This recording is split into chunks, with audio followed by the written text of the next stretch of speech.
his youth, he has always been interested in exploring new frontiers, which in these modern times equates to the frontier of space exploration. When he first saw the official Mars data released in late 1999 and the beginning of 2000, he felt there were many questions that needed to be answered. The deeper he looked, the more questions appeared. There were a lot of anomalous discoveries that he felt were not being brought to the public's attention by NASA and the Jet Propulsion Laboratory. His website, www.marsanomalyresearch.com, deals not only with photographic evidence from Mars, but he also touches on the Moon and even photographs from Antarctica. A hallmark of his work is that his reporting always includes links to the original science data image or images from which his posted visual evidence is drawn. This enables viewers and would-be debunkers alike to verify the discoveries, confirming they are indeed in the official science data. For the past 10 to 11 years, he has been doing this work exclusively, and millions of fans around the world have been following his research. JP is the author of the book, The Hidden Truth, Water and Life on Mars. Hello, sir. JP, how are you? Hello, David. Just fine. That's fantastic. Listen, thank you. This is your first time coming on air and talking over the radio, right? Yes, it is. Thank you. Nervous. Oh, don't you worry about that. So, thank you for coming on. Have you done any interviews at all, magazines or television or anything like that? Not really. Okay, what made you by email, but not really. Okay, what's made you decide to finally come take the stab and talk to us about what you've been researching? You convinced me. Okay. Well, I have a very persuasive producer, believe me. That's why we get such interesting people on the show. Okay. Well, let's go to the beginning. And what it was that when you saw the original images, the ones that you began to see around 1999 and 2000, from what I understand, you felt there was something more to them or something that was being obscured. What was it? What was it that made you decide you needed to look deeper into it?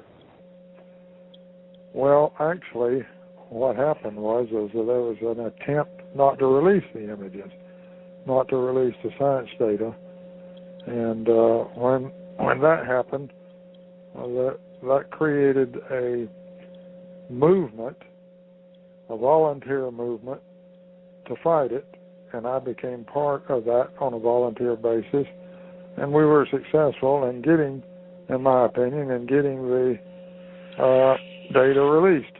Let me ask you. They finally gave up, and then I started looking at it, and when I started looking at it, I found more questions than answers. Well, who was it that refused to release the images? Well, Malin Space Science Systems is the one that was producing the MGS mock data, and they're answerable to JPL, and of course JPL is answerable to NASA in theory. Okay. Actually, that's JPL that conducts all this. So the suspicion was that it was in, the roots of that attempt to keep the data from being released was originating within JPL. Who took these images? What was this? Are these rover images? No, they're satellite images. They're satellite images. What it was, a Mars Global Surveyor, or MGS. That was a satellite circling Mars, and there was no rovers present in that mission. Okay, and that was in what year was that? Did that take place? 1999, 2000. Okay, they released the images, and you started looking at them, and did you see what made you feel like there was something not right about them? Well, first off, I started finding surface water. And, of course, there's not supposed to be any surface water on Mars at all. How were you sure that it was surface water? I'm familiar enough with satellite imaging to know when I see it here on Earth, and it looks the same on Mars as it does on Earth. Okay. Did you see a lot of surface water? Actually, I did. Okay. I released some of that on the website and held the best of it back for my book. Okay. Now, would it be lake-sized, ocean-sized, rivers? Mostly these were lakes of water in a liquid state. And they're surrounded by dense forests, old growth forest, in fact. Okay. So Were you? Go ahead. That's a tip-off that something's wrong. Well, that would be a big tip-off. Now, were these images like right there for people to see? They're right there in the science data. Yes, and they're right there for anyone to see. And anyone that looks at my reporting, will be able to link to that data and take a look for themselves. But these images would never made it into any kind of scientific publication, Scientific American, National Geographic, nothing like that. Nothing like that. There seems to be a attitude of just ignore it and don't say anything about it. Now, why that is, you'll have to ask, someone else about that. I can't say, but there obviously seems to be a systematic approach at trying to hide this information. And I don't know exactly who's doing it, but it's in the custody and control of NASA and JPL, so the attention focuses in that direction. Now, approximately how many images did you see all of the images that took from the satellite that totally circled Mars, or did you just see a certain amount of those images, or how many images came into your possession or into your hands? I personally researched tens of thousands of the images, and only a small percentage have this kind of information about water in a liquid state and a forest in them. The problem is that most of the imaging, as released to the public, has a lot of obfuscation work in it. By that I mean smudges and what looks like smoke and, things like that, obscuring the ground and obscuring the information on the ground. There's a lot of that, image after image after image, but that process is not perfect, and so occasionally an image will escape the process. And when it does, that's when I run across it, pick it up, and report on it. Now, but there's no way to reverse a smudged image then to see what has been blotted out. For the most part, no, there isn't.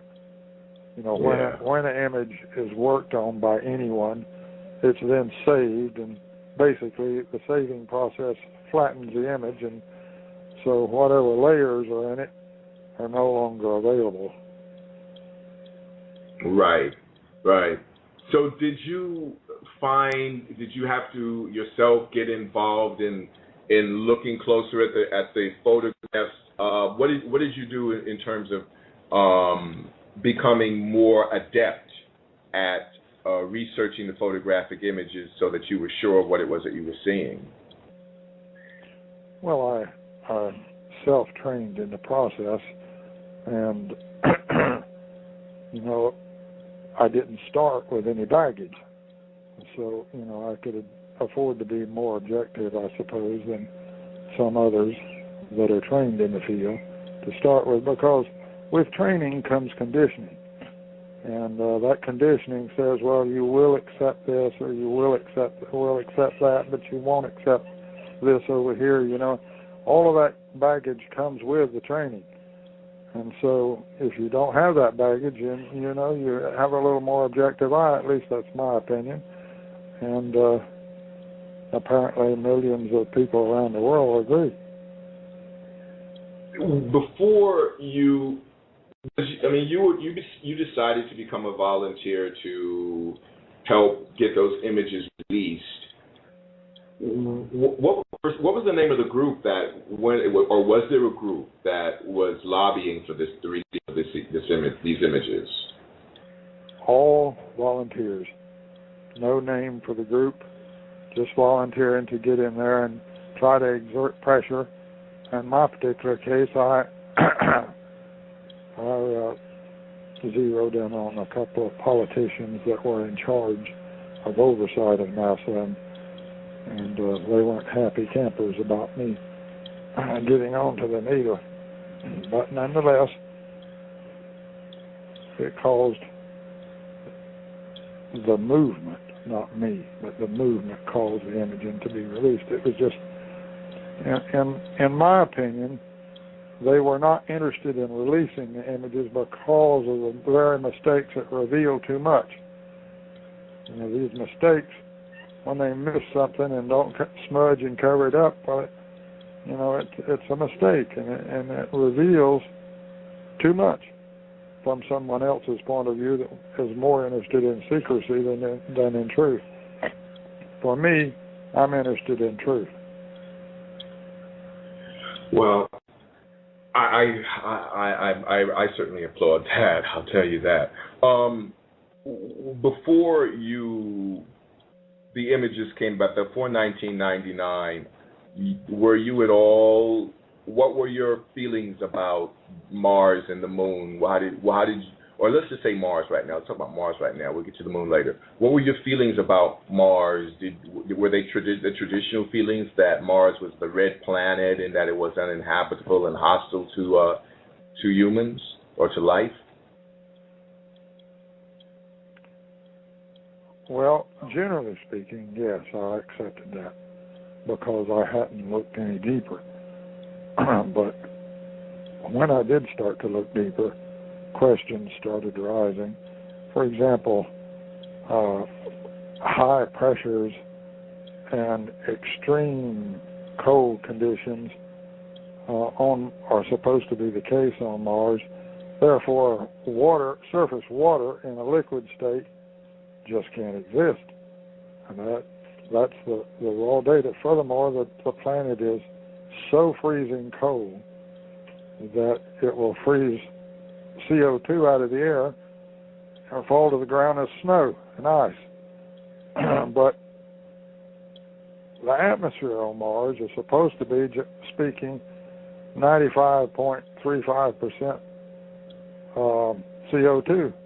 That doesn't, that leaves less than just a little over 4% for everything else in the atmosphere. Mm-hmm. So, the atmosphere is supposed to be poisonous by many times over to human beings. And therefore, it's just a really bad place, when it comes to the official position.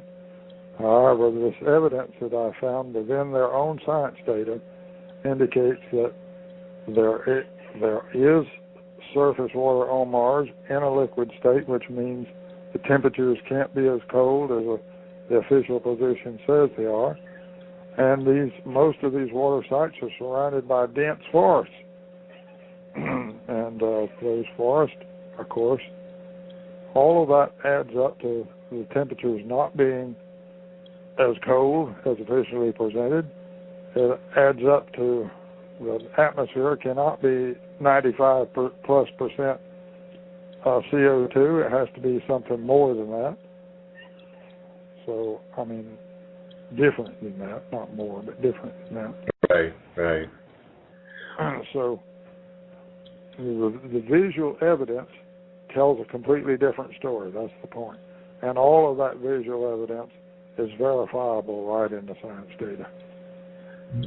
Are you one of those folks also that feels that the red color that is attributed to Mars is also disinformation, that has been tampered with in Photoshop? Well, let me put it this way. I have in my possession right now an image that shows a man sitting in front of two large monitors, and this is a man that's in charge of the reporting from Mars for NASA or JPL, I forget which.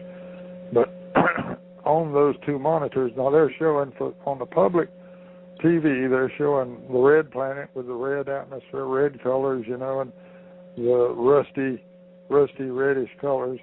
But on his monitor, on his two monitors, it's showing blue sky. And I'll be reporting on that too. Okay, those images are not on your website yet, or they will be in your... No.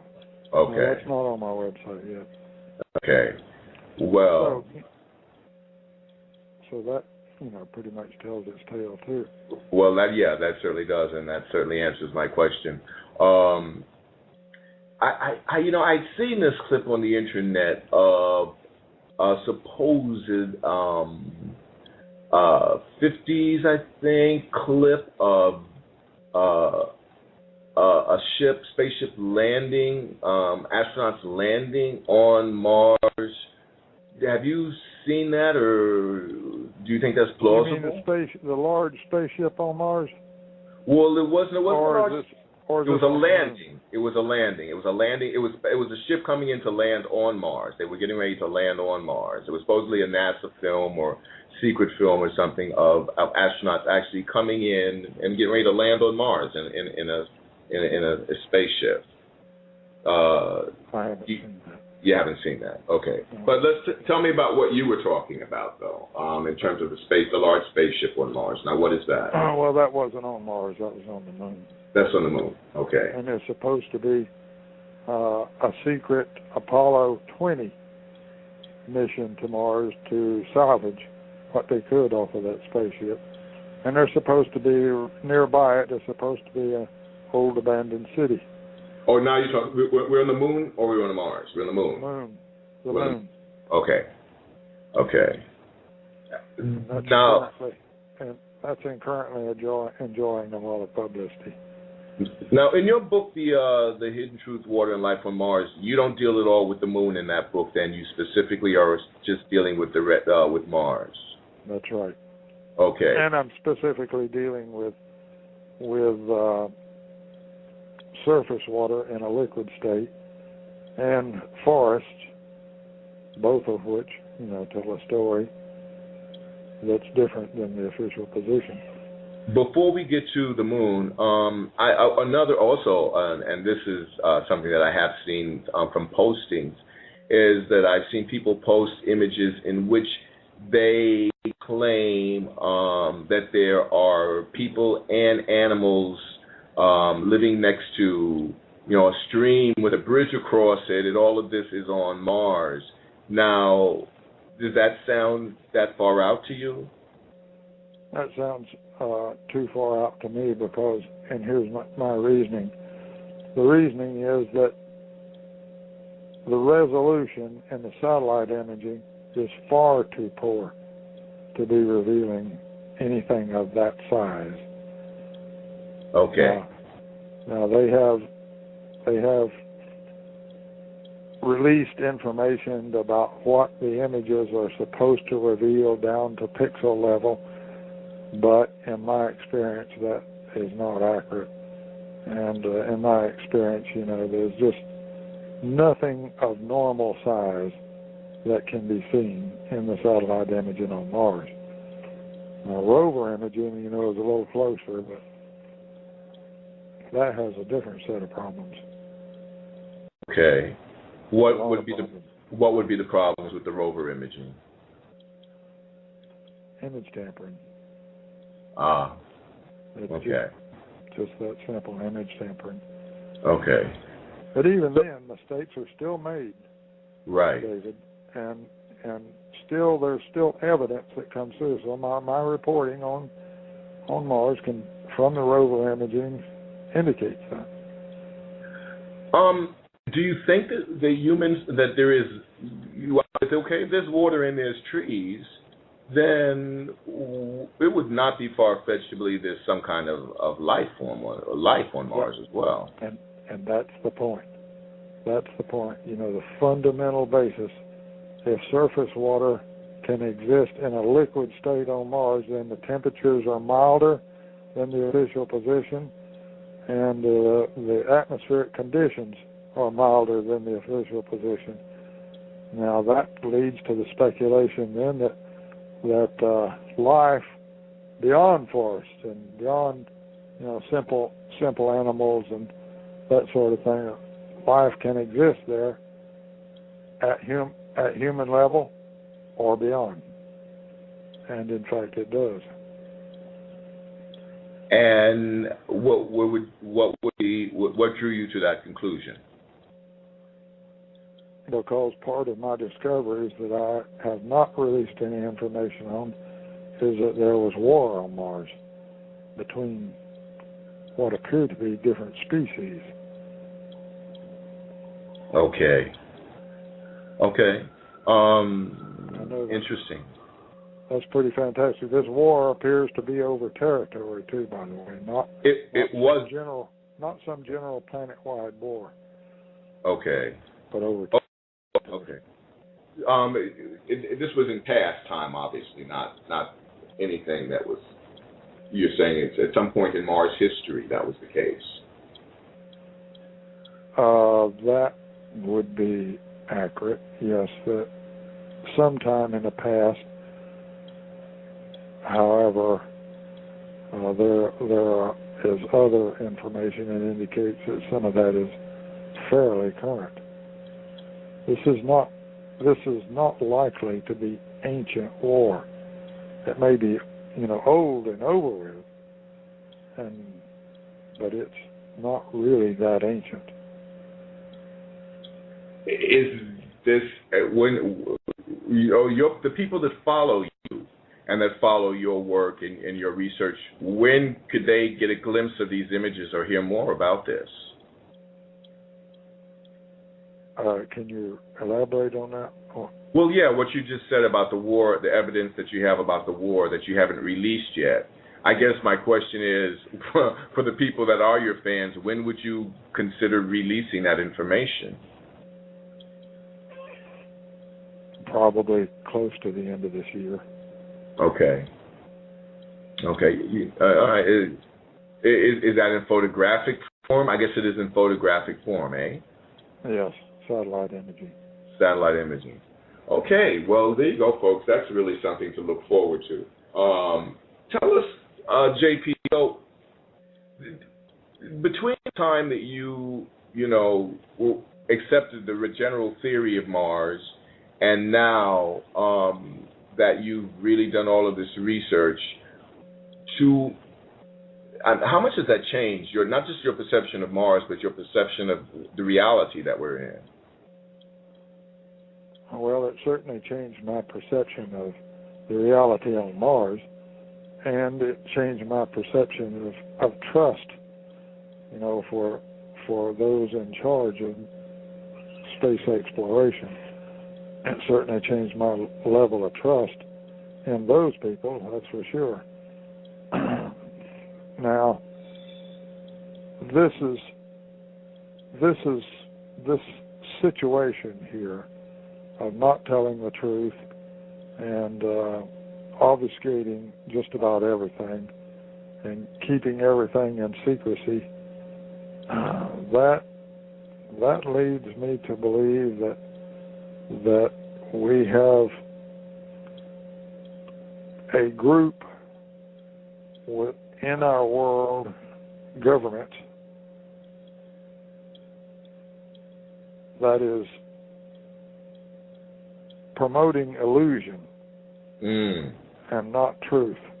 Mm-hmm. And worse, the scope of it is so fantastically large that it's just unbelievable simply because of the scope of it. And that's one of the things that they're dependent upon.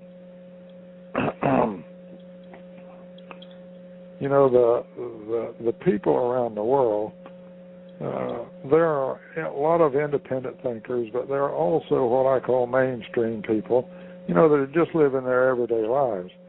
And they don't have time to look into this in depth, nor do they usually want to. But most of those people basically are living in denial. They need to accept what their leaders tell them. They need to accept them because they need to have faith in their leaders. And this kind of information undermines that faith. So there's a natural resistance among mainstream public to basically deny and ignore what's going on here. I had a conversation with a friend the other day, and we were talking about the fact that he felt that I was blaming, for lack of a better word, the leaders, the people that were in a position that people were looking to for some of the illusions that the planet was under. And he was saying that, well, what about the people? Shouldn't they be blamed as well for allowing themselves to, be misled? Would you agree with that, or? Oh, yes, I would. I would agree with that.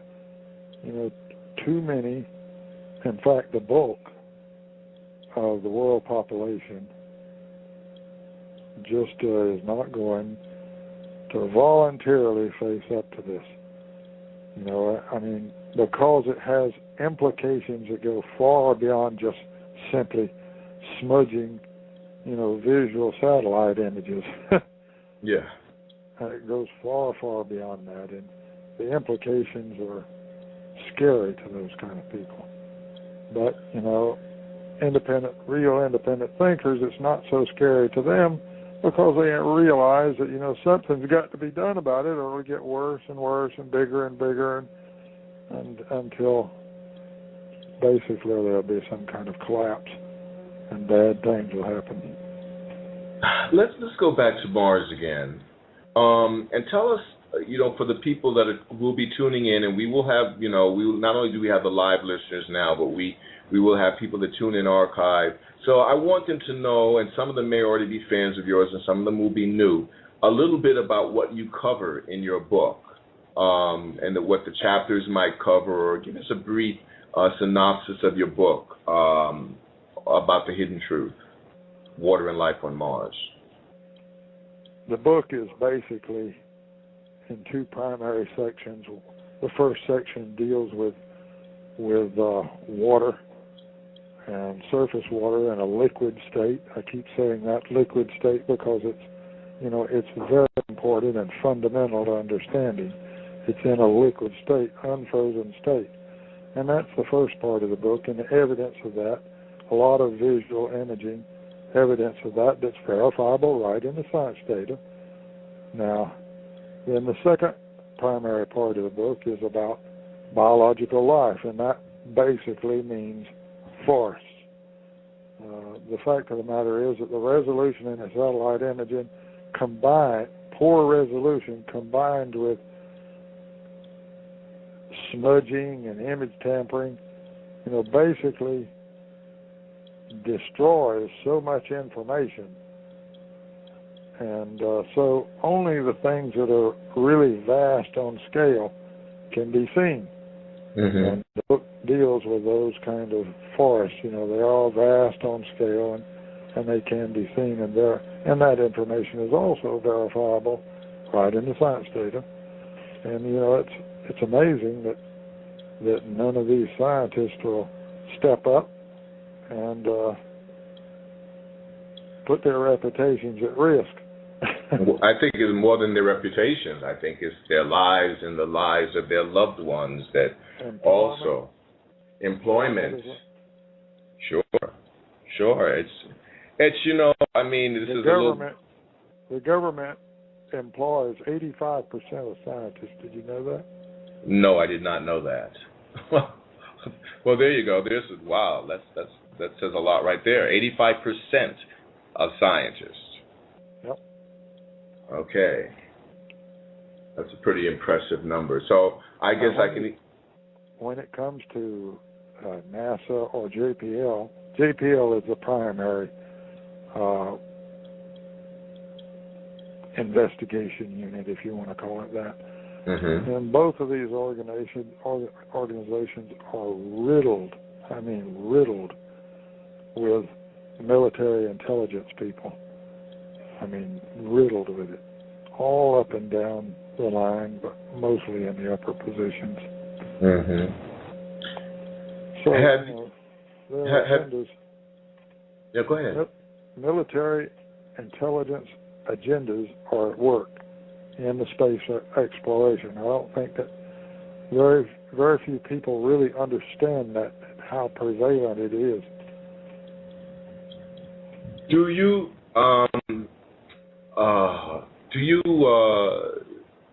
or have you ever actually experienced or well, okay, let me go back to my first question. Do you think there's a secret space program?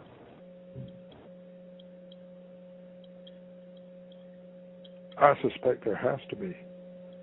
I can't say that I know it for certain, but I suspect there has to be, because all the secrecy. Why would all the secrecy be there if it wasn't also shielding something like that?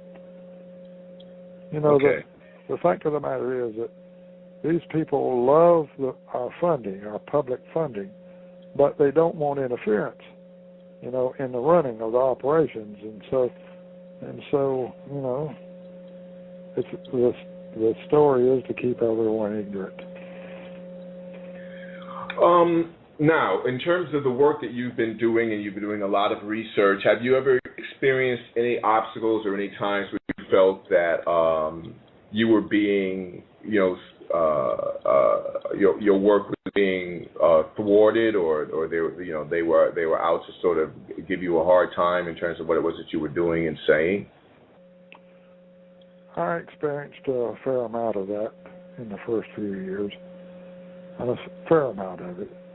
And I can tell you this, that when I first started out, the number of black ops organizations monitoring my work exceeded the public number. Okay. I could tell by the source addresses, mm-hmm. and I used to keep track of that. I don't anymore. When I got upset one time, they split it from Langley over to California and put some in New York, and I keep an open stance. People ask me why I don't try to do more covert business, but I want these people to be fully aware of what I'm doing, fully aware, and they are fully aware. They monitor everything I do. See, in that process, all my communications, like my email and my reporting, is a method of communicating with these people. And if I was trying to be super covert about it, that might not be the case. Furthermore, I seriously doubt that any kind of covert mechanisms that I might employ as a civilian would even remotely, protect me or keep the military intelligence from getting a hold of everything I do in all these black ops organizations. And besides that, it probably really wouldn't yield you nearly as much information, at least I think, because you are simply going about your business in an open, straightforward, honest manner. I think that if I'm just saying, perhaps it makes it easier for you to obtain some of the information that you're obtaining, and certainly makes it easier for you to share it with people, because you don't have to hide the fact that you've been coming up with these images and these conclusions that you're coming to as well, or coming from. True.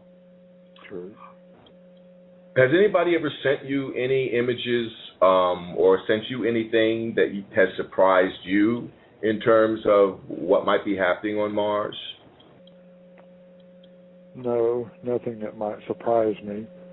I have people that do send me various things, and sometimes I do use them and give them credit for it. As much credit as I can, depending on what they want to reveal about themselves. Right. But, no. Basically, these black ops types,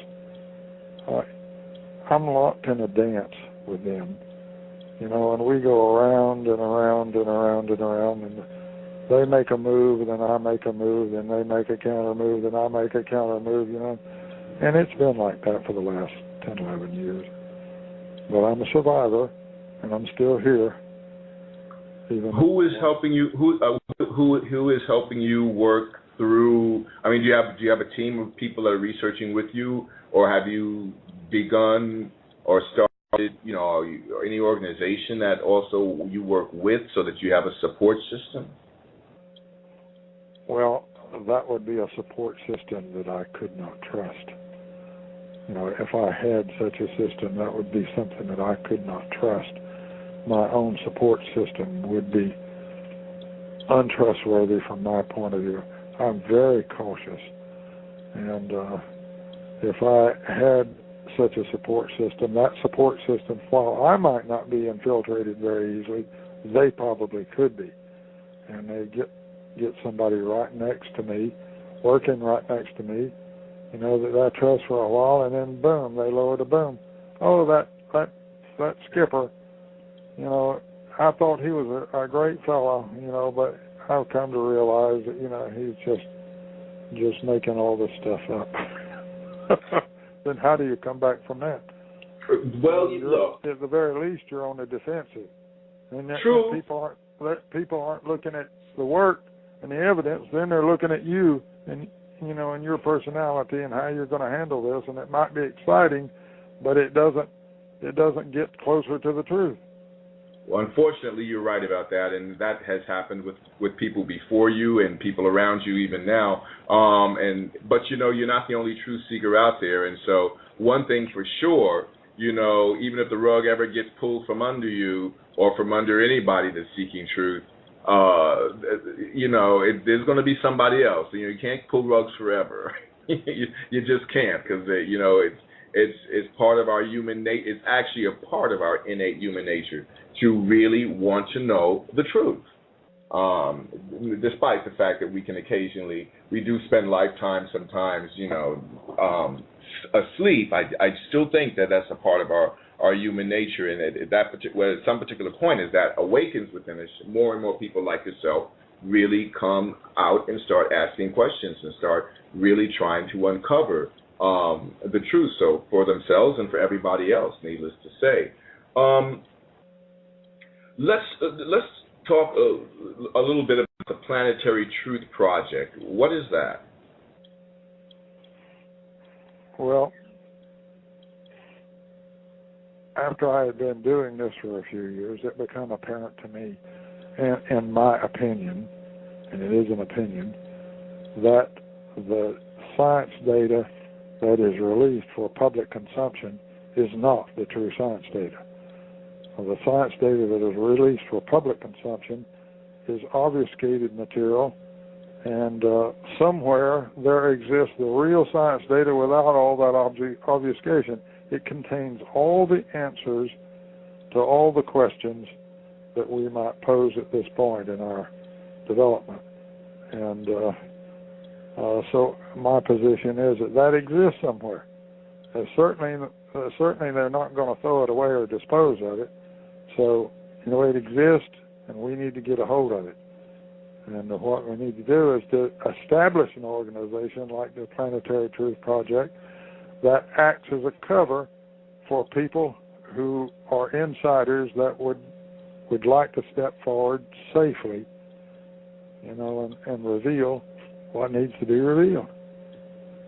Of course, there's still a problem. You know, I have people, insiders, who are giving me information. For example, they'll give me images, and these images can be striking, but they can't be verified. See, the problem is they're from the original data, and they can't be verified in this obfuscated data that's released to us. So, you know, I just accept that and move on and keep moving on. Okay. So the Planetary Truth Project, is that something that people join? How do they get involved in that? Well, at the website, there's information on how to get involved in that.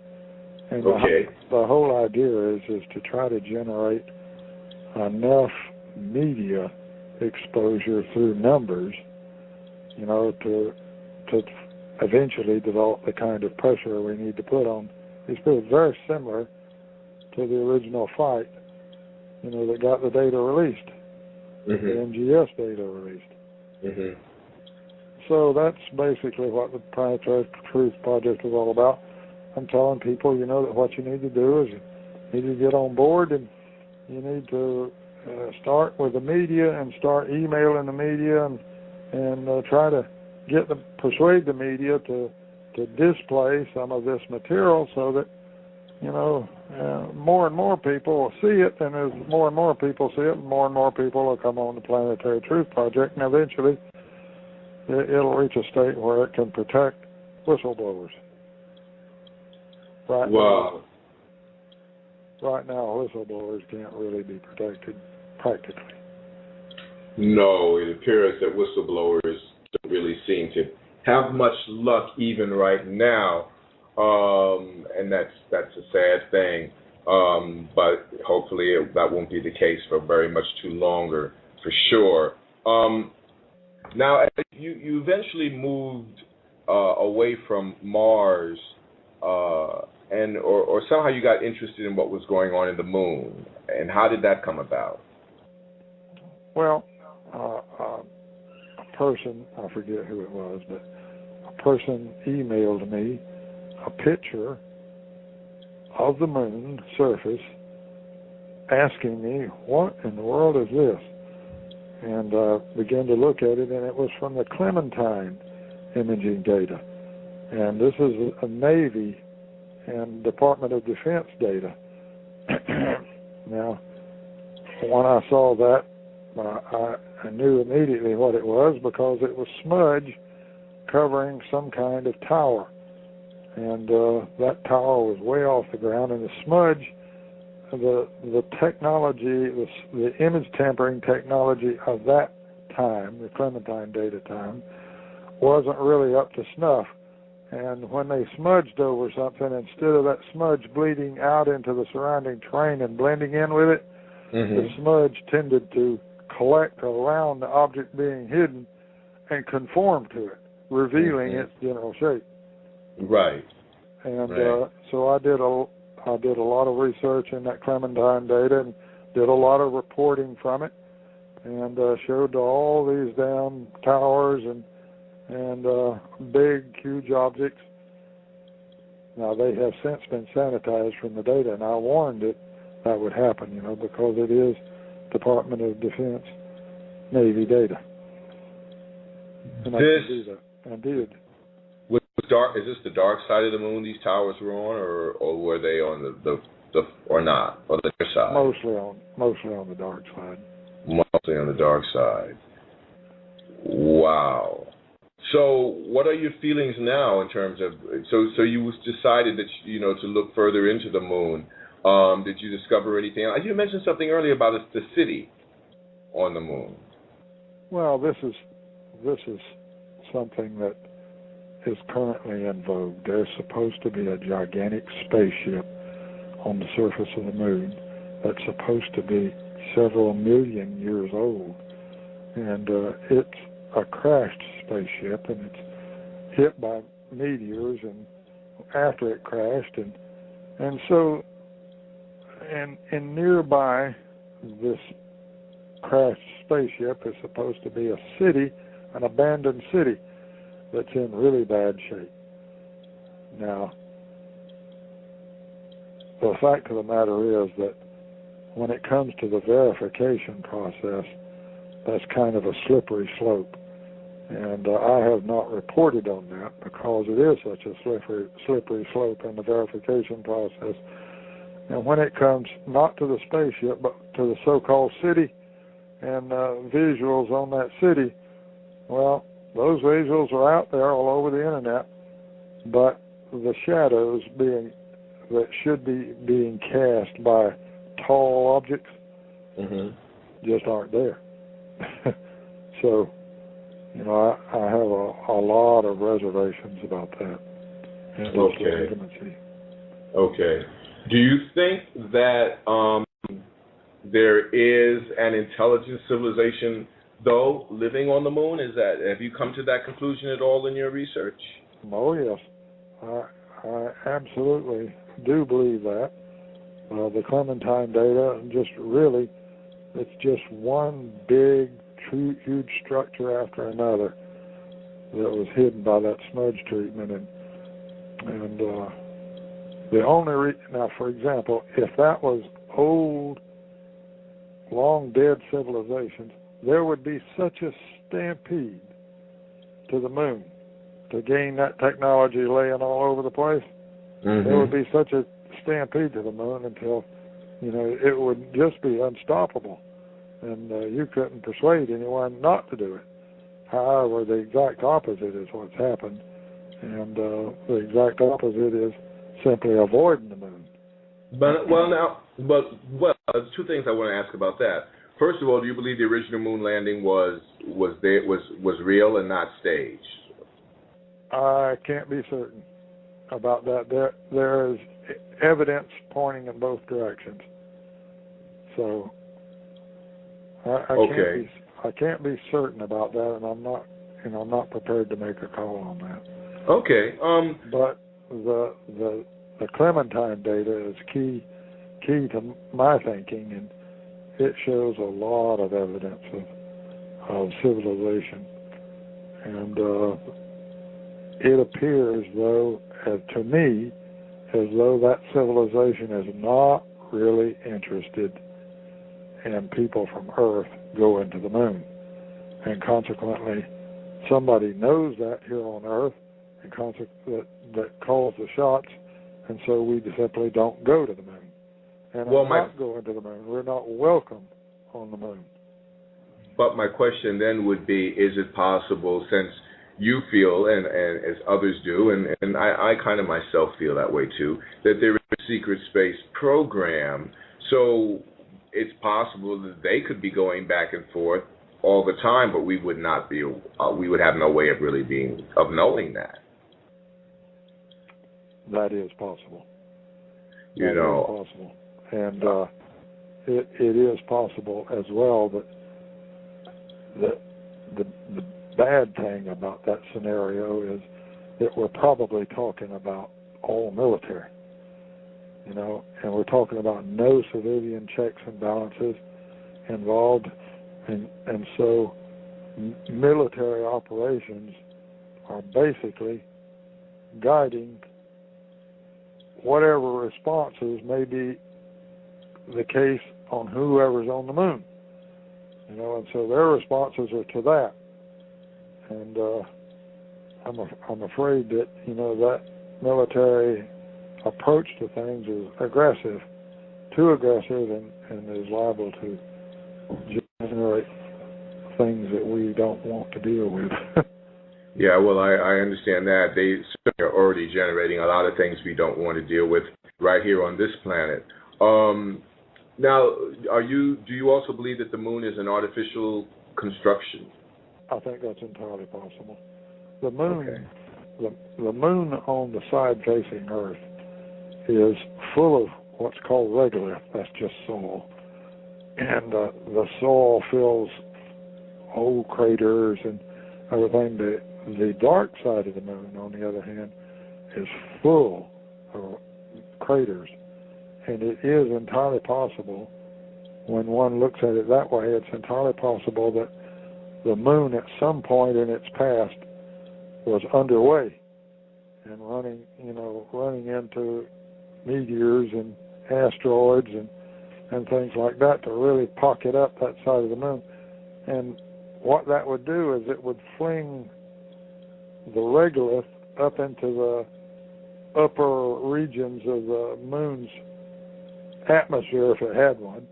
Mm-hmm. And that regolith would then float around and with a light gravity, it would float around to the reverse side of the moon and start filling up on that, and that's what we see.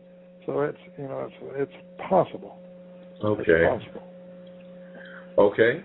Now, in addition to that, the Clementine data shows banding immense banding around the moon, structures all along that banding, and that's in my reporting as well. So, it's quite possible that the banding is the artificial object. So the banding is obviously some kind of creation. I mean, somebody would have had to create that banding. That's right, and it's immense. So,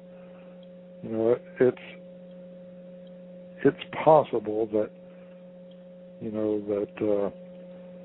what can I say? It's possible that banding has been uncovered in spots, through a thinning of the regolith that normally would cover it. Mm-hmm. And it's possible that the moon is an artificial object. And it's possible that Earth, in the biblical information, God threw down Satan onto the earth, or threw him down into hell. It's possible that the earth is that hell. It's possible that, originally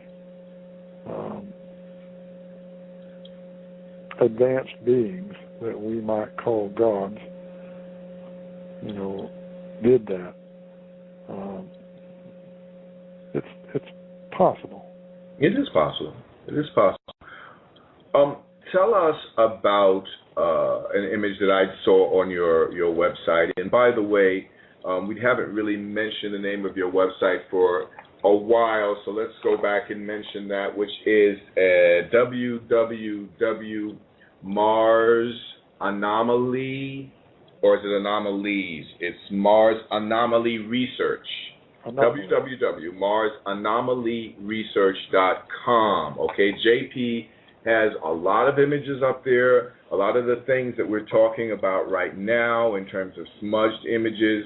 He has reports, he has commentaries, and it's certainly worth taking some time, if you haven't already, and going and taking a tour of his website, because you'll be surprised at the information that you will get from that. And I also just want to remind the listeners as well that we're approaching our call-in time in a couple of minutes. Just feel free to dial in if you have any questions or comments for JP, things that you would like to ask him in terms of his research and his knowledge about life and water on Mars and some of what is also going on the moon. In the meantime, JP, can you talk a little bit about the death mask on the moon?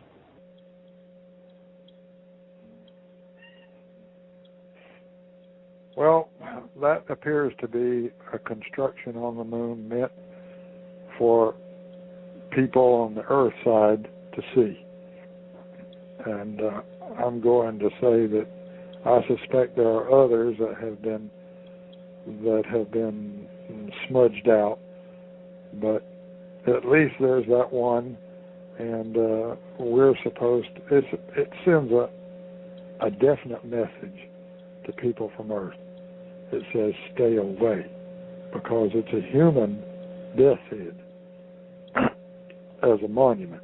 It's not a person, it's a monument. And it tells its own story, plain as day. Don't mess around here. And if someone is occupying the moon, one can understand that. I mean, here on Earth, we don't have a wonderful track record in dealing with our own people and our own Earth people, much less dealing with someone who isn't us, who may not be us on the moon. And so I could understand that. Okay. I want to come. Yeah, sure. Go ahead. I want to come back to that in a minute, but I see that we have somebody on the line. So let's get Mike from Washington on and have him talk to us on air for a minute. All righty. Hello, Mike. Hello. Hello. How you doing? Welcome to the bright side. And how are you today? I'm doing just fine, thank you. Fantastic. You have a question or a comment for JP? I have a comment. I follow Mr. Skipper's work. I'm just a hobbyist ham radio enthusiast, and I take this stuff. I'm not a person to take everything at face value unless I research it myself, just like he has. The interesting part about his work is that I think, and I've even emailed him an email, that this stuff that we're seeing on the moon and on Mars is actually, I think, personally, is not alien stuff. See, we can explain alien stuff that you see it on TV. It's easy to say it's alien, it's UFOs, and all this other stuff.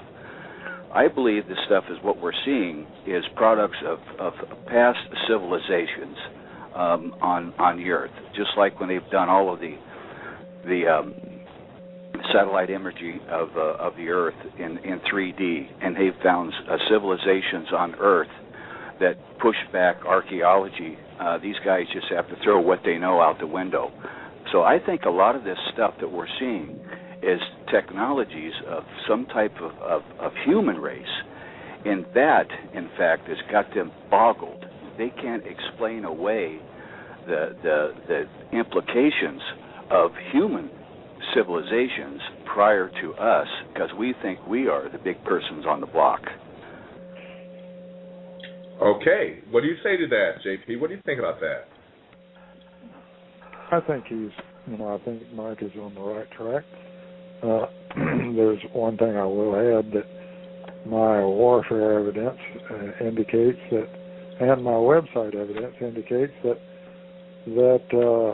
human or humanoid people are on Mars now, and that would tend to go along with what he's saying.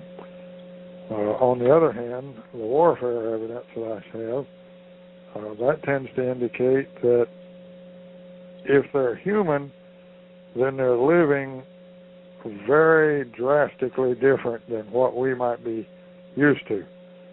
And it appears to be, the war appears to be between fringe elements, not between humans and someone else, but between fringe elements, and that leads me to believe that there are different species on Mars, either have been or still are, and that's where I'm coming from. Okay, Mike, how does that? What do you think about that? Well, I heard what he said, and I do agree that there might be different humanoids types. I just want to say I don't buy into the alien theory. I believe that something to do with possibly a pre-Adamic race, and the technologies that we're developing now under black covert doors are recovered technology. If you just look at Antarctica, for instance, and follow what's going on in Antarctica, see, Antarctica wasn't always covered with ice. It was more of a temperate climate, and right now Antarctica is a hotbed of research. And if you just check out Google Earth and you look at you call up South Pole and look, most of it is blocked out with smudge tampering, just like with Mr. Skipper's research into the planetary stuff. Mm-hmm. So I guess that's all I have to say. And I've reported on that. Yes, you did. Okay. So Mike, you're just really feeling that.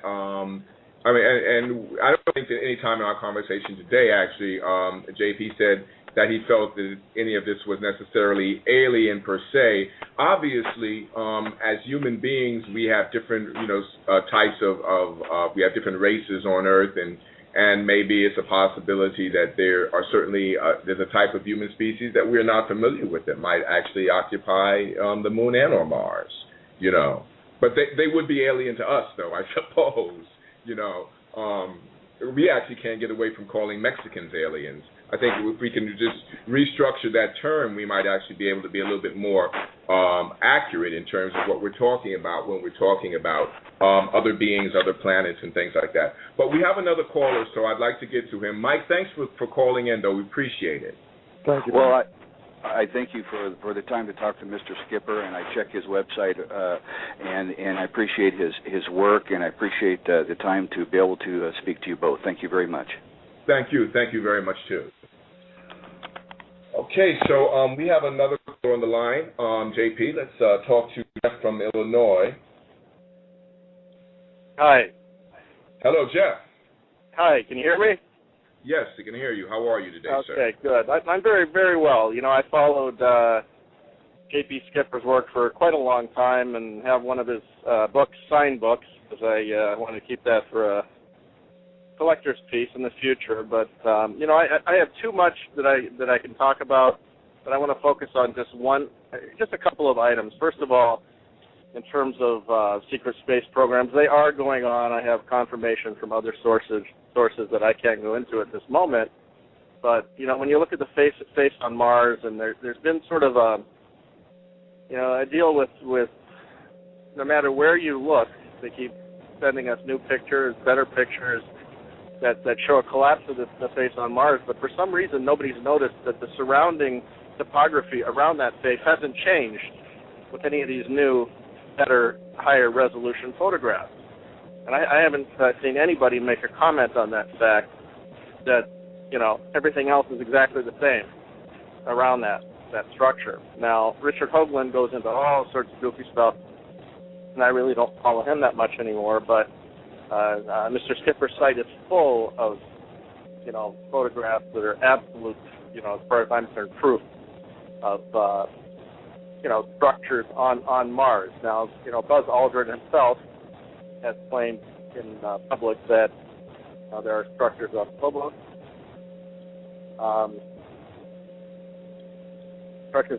as well. You know, some of the stuff that Mr. Skipper has on his site has been on CNN and on major broadcasts, including the one statue person that they have shown on CNN and on Fox News and others. You know, numerous photographs that have made it into other media that are sort of blown off. You know, as stated earlier, people don't want to hear the truth. They don't want to hear what's going on. There are not enough free-thinking people around. So you'll have somebody show you on ABC News, oh, this is just a funny thing, and everybody ignores it. The Norway spiral was another one of those issues that came up. Where there's no way that's out of control missile. That's you know, that is something that we just can't do, you know. I mean, and that got brushed off as well one day, and all of a sudden, it was a Chinese missile that went out of control.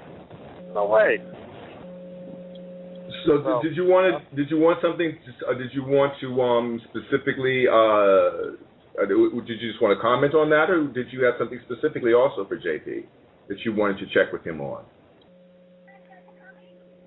No, not really. You know, I just comment on a few items. I just think he's doing a great job, and it's good work. And you know, I know that he had a deal recently with pleading to other scientists to start to speak up. And unfortunately, those of us that have other information are signed into 25-year non-disclosure agreements with the government. And you know that exists. And unfortunately, as you've seen, or some of us have seen, most people that have any kind of real connection with this don't start talking until they're too old. So they know they can't put them in jail for 25 years. Right. So that's an issue, you know. How many astronauts have claimed, you know, that there are other things out there? Edgar Mitchell, Buzz Aldrin, you know, I can name a few more, but it's not even worth it to name it because I'm sure, you know, Mr. Skipper, he knows all about that. JP, would you like to say something here to Jeff while he's on the line? Well, I think Jeff has his finger on the pulse of things. The truth is the first thing that suffers.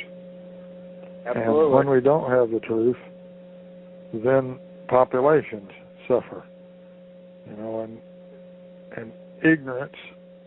The problem with the lack of truth is that ignorance is what is being actively promoted. You know, and you keep the population dumbed down.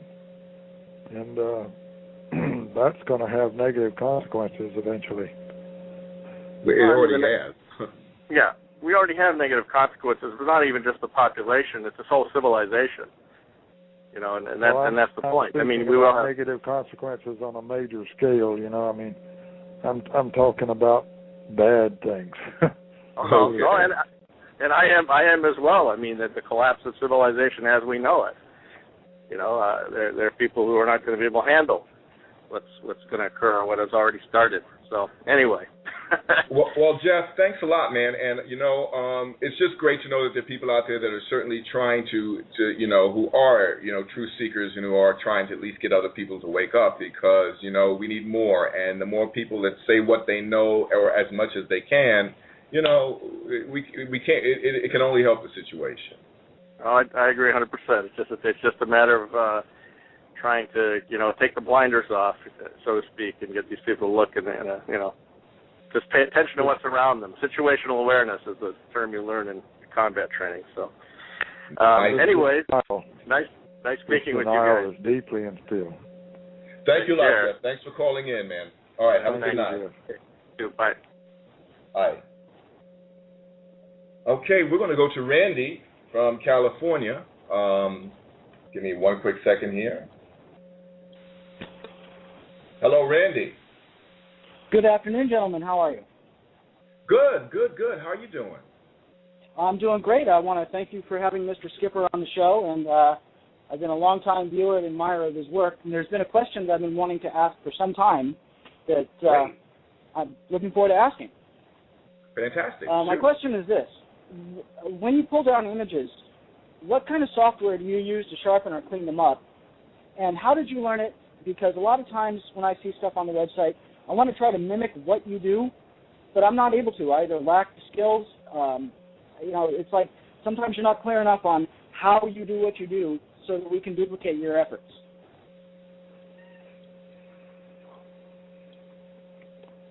Well, Jake? Yeah. The duplicating my efforts, that's going to be hard because it's a lot of subjective judgment. I keep my eye on the evidence, and it's usually poor resolution and in poor shape. And I keep fiddling with contrast and darkening and lightening until I get it sharpened up enough, that you've got increased clarity without introducing anything new into the image and without compromising what's already there. But there's no cut and dried formula. I just keep watching and keep making my adjustments, mostly through contrast and lightening and darkening, dependent upon that, depending on what's in front of me. Well, an example would be Hail Crater. When you look at Hail Crater and you make some of the changes, critics claim that it's just image pixelization. And it doesn't look right. I mean, you can come up with some real fine-looking buildings on that. But how do you respond to critics that say it is simply JPEG pixelization? Well, it's definitely not that. And of course, when it, if the problem ever comes out in the open, and the people start, getting to work, and graphics specialists start getting to work on it, they'll find out right quick that it's not JPEG compression. What it is, though, is there is some JPEG compression artifacts present in the top layer. The trick is that JPEG compression artifacts went into that top layer on the backs of the color that was added. And when you desaturate, in other words, take the color out of the image, you're taking the top layer out of the image, and all that JPEG compression artifacts is gone with it. And then you start working at it from there. That's key to that particular piece of evidence. It's because when they save that out, they apparently worked on it at the last minute, and the upper layer was active, and it can be defeated by desaturation. So obfuscation is intentional. Say again? The obfuscation is intentional in what they're doing. Oh, yes. Yes, but...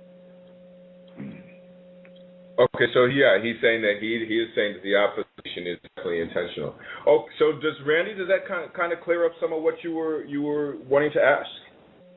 That does. I appreciate it. Thank you very much, gentlemen. Have a great afternoon. All right. Thank you. Thank you very much. Okay. Take care. Bye-bye. Appreciate Take care.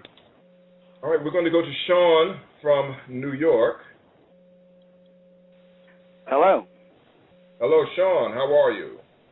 Hi there. Hello, Mr. Skipper. I used to write to you all the time. Sean Stinson. Yeah, we had a lot of back and forth emails. I would, again, thank you for your work, your excellent work, and this man is definitely telling the truth. Even if we've disagreed on a couple of conclusions as to what we're looking at, we know it's something for sure, Well, conclusions are subjective. Yeah, I mean, until we actually really go there ourselves, it's very hard to really, especially when you have this tampering with the photos, which is definitely going on, as you can tell. And like you were saying about the guy with the blue skies on the monitors, and I've seen some slideshows with the blue skies from the actual rover shots, and then they show you on the Discovery Channel almost all computer generation, and just a bunch of redded over, tinted over, and every once in a while they throw in one. It's just, it's pretty obvious if you're really paying attention. It is. Hello? Yes. Yeah. I was going to say, as far as a secret space program, I would say there has to be one when you think about it. The elite of the world, and you think about all the different avenues where money and wealth and resources can flow, while we just have to struggle to stay alive. So, basically paying our bills when we know that we could be energy independent, each house. There's all kinds of technology that's being suppressed. So what they do is they just stuck us on this whole grid. We have to buy their oil, we have to buy their electricity, and we have to buy their food. We don't even produce our own food anymore. We have to buy it from these big factory farms. And when you think about the entire wealth going to these great big corporations, I would say there has to be one. And personally, I have seen craft in the sky several times, which match space shuttle footage of the same thing up in space when they're flying around in orbit up there. JP, what do you have to say about Sean's comments? I think that Sean, when he's talking about,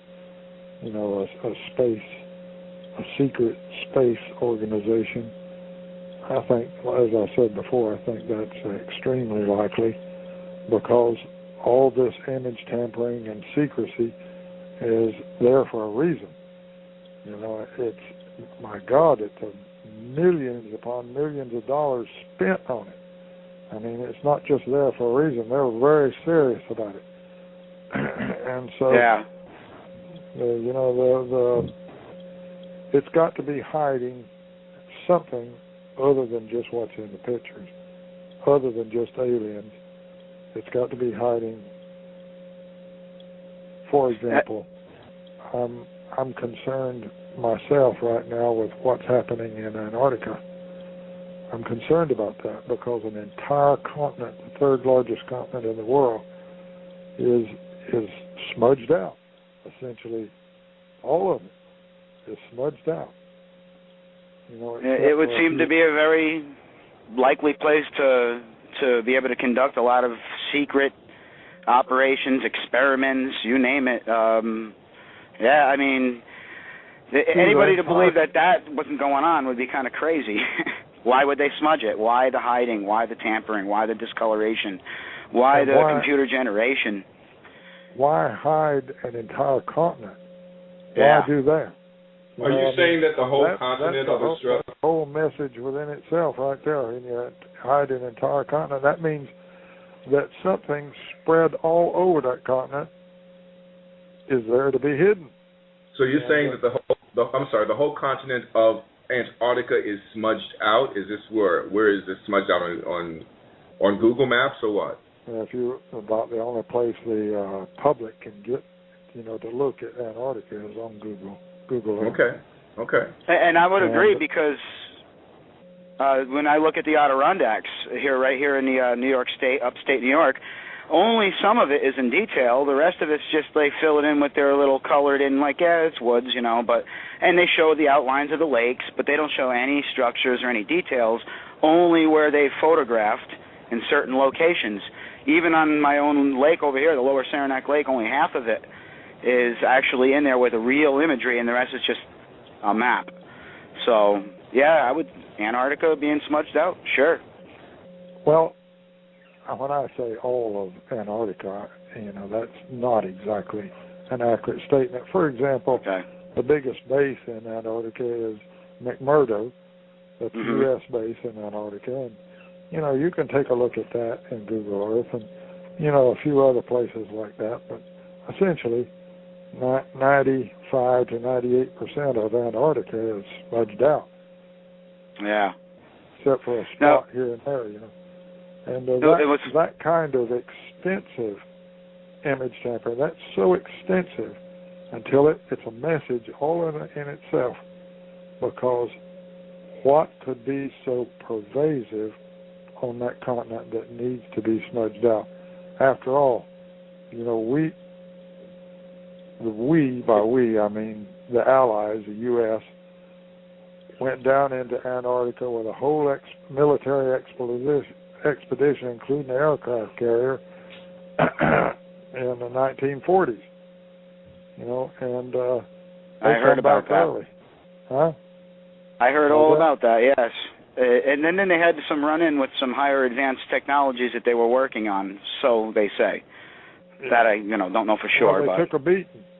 The task force, Operation High Jump, took a beating over there, and they had to quit early because they took a beating.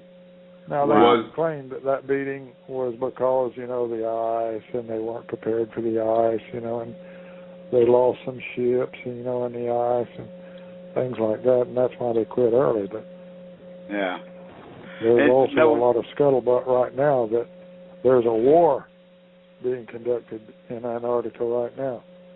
Wow. I would think that it would fractize and people would start to, you know, go against each other when they get these advanced technologies going, for sure. Well, I think that there's also a scam afoot having to do with 2012 and Nibiru and an Anunnaki, and the fact that 4 different countries went up to the moon independently to see what was on the moon. I think that was merely a confirmation trip for those countries to convince them that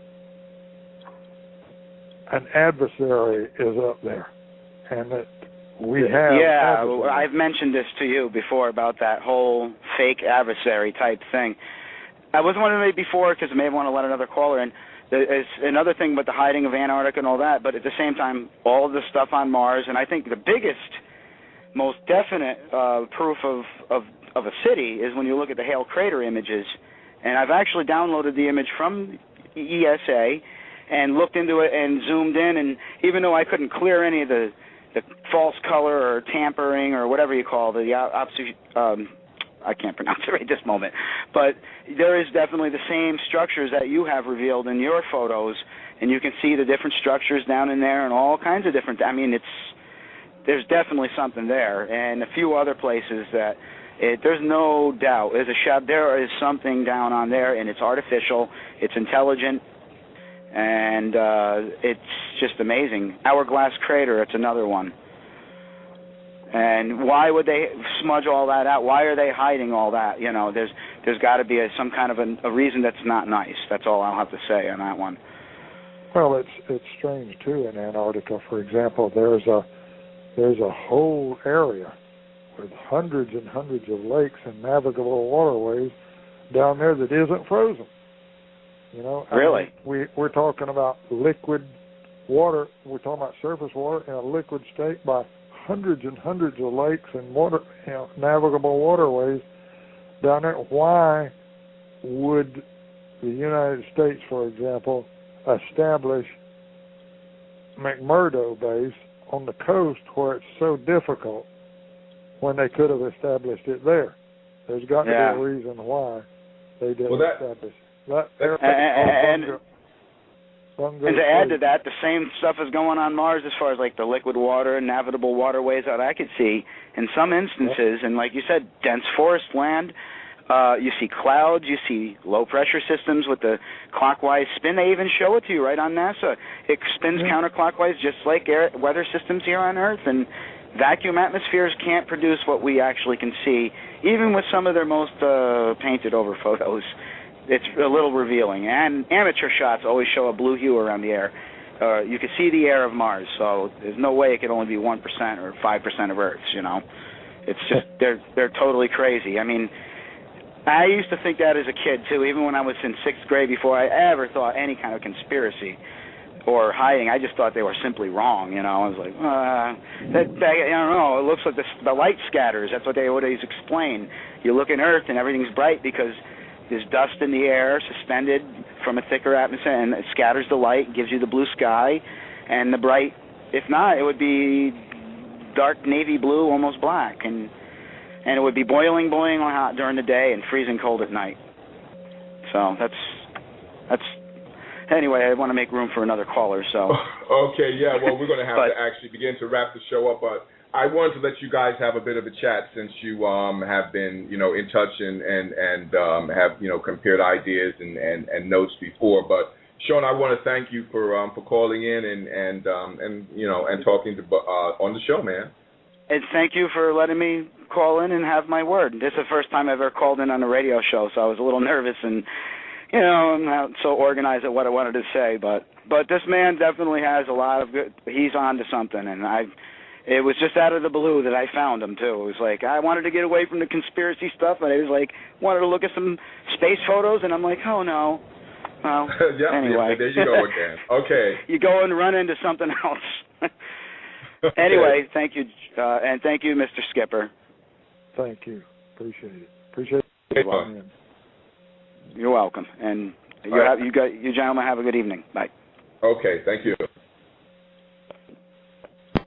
Okay, JP, in the few minutes that we have left, I wanted to just briefly, since you were talking about Antarctica, and we only have like a few minutes left, I just wanted to get your opinion on the trip that Admiral Byrd took and the possibility of there actually being an inner Earth and an opening to the Earth, and maybe there's a possibility that maybe that's why all that smudging is going on, and certainly that might account for some of the freshwater lakes and the lakes that you were talking about that exist up there. What do you think, or down there? Well, now you're talking about Admiral Byrd. Now, Admiral Byrd was in charge of Operation High Jump, that task force that went down into Antarctica. When they started having problems down there with that task force, Admiral Byrd separated, and he went north into the North Pole, and not the South Pole. He went north to the North Pole, and he flew over the North Pole, and he had one navigator with him. There was just the two men, and supposedly he encountered a race of people up there, and these people were humans, but aliens. And they had extremely advanced technology, but there was no connection. I'll remind you of this. There was no connection between Admiral Byrd's final statements about that trip to the North Pole and the Hollow Earth theory. So. Okay. Well, I wish we could talk a little bit further about that, just to find out when you say there is no connection. But we're not even going to have time to talk about that right now because we're definitely running out of time on the show. So let me just shoot a great thank you to you. You did a great job. Thank you so much for being on the show. And I'm going to talk to you on the other side of the ending. I just want to thank you guys for calling in, all of you that called in.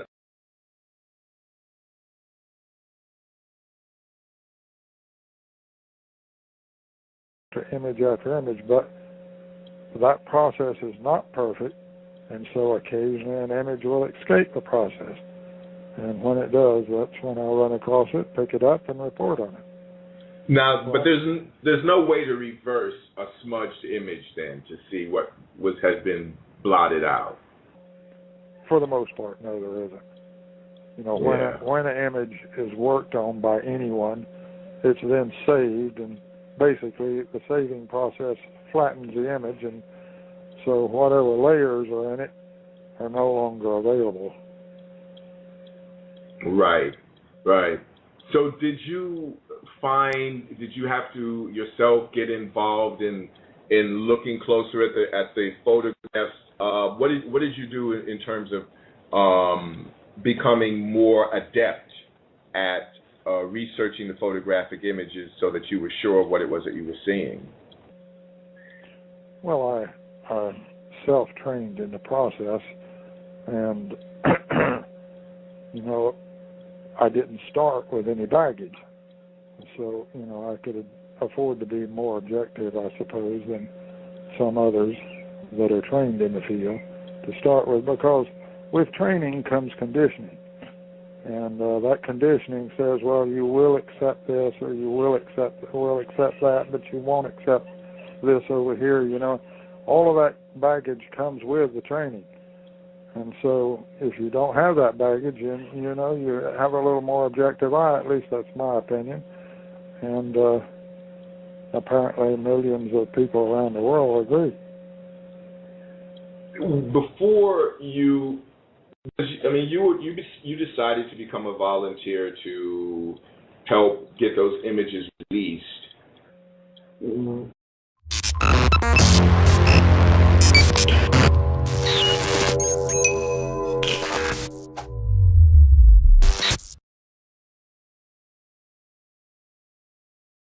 Since his youth, he has always been interested in exploring new frontiers, which in these modern times equates to the frontier of space exploration. When he first saw the official Mars data released in late 1999 and the beginning of 2000, he felt there were many questions that needed to be answered. The deeper he looked, the more questions appeared. There were a lot of anomalous discoveries that he felt were not being brought to the public's attention by NASA and the Jet Propulsion Laboratory. His website, www.marsanomalyresearch.com, deals not only with photographic evidence from Mars, but he also touches on the Moon and even photographs from Antarctica. A hallmark of his work is that his reporting always includes links to the original science data image or images from which his posted visual evidence is drawn. This enables viewers and would-be debunkers alike to verify the discoveries, confirming they are indeed in the official science data. For the past 10 to 11 years, he has been doing this work exclusively, and millions of fans around the world have been following his research. JP is the author of the book, The Hidden Truth, Water and Life on Mars. Hello, sir. JP, how are you? Hello, David. Just fine. That's fantastic. Listen, thank you. This is your first time coming on air and talking over the radio, right? Yes, it is. Thank you. Nervous. Oh, don't you worry about that. So, thank you for coming on. Have you done any interviews at all, magazines or television or anything like that? Not really. Okay, what made you by email, but not really. Okay, what's made you decide to finally come take the stab and talk to us about what you've been? We'll be able to link to that data and take a look for themselves. But these images would never made it into any kind of scientific publication, Scientific American, National Geographic, nothing like that. Nothing like that. There seems to be a attitude of just ignore it and don't say anything about it. Now, why that is, you'll have to ask, someone else about that. I can't say, but there obviously seems to be a systematic approach at trying to hide this information. I don't know exactly who's doing it, but it's in the custody and control of NASA and JPL, so the attention focuses in that direction. Now, approximately how many images did you see all of the images that took from the satellite that totally circled Mars, or did you just see a certain amount of those images, or how many images came into your possession or into your hands? I personally researched tens of thousands of the images, and only a small percentage have this kind of information about water in a liquid state and the forest in them.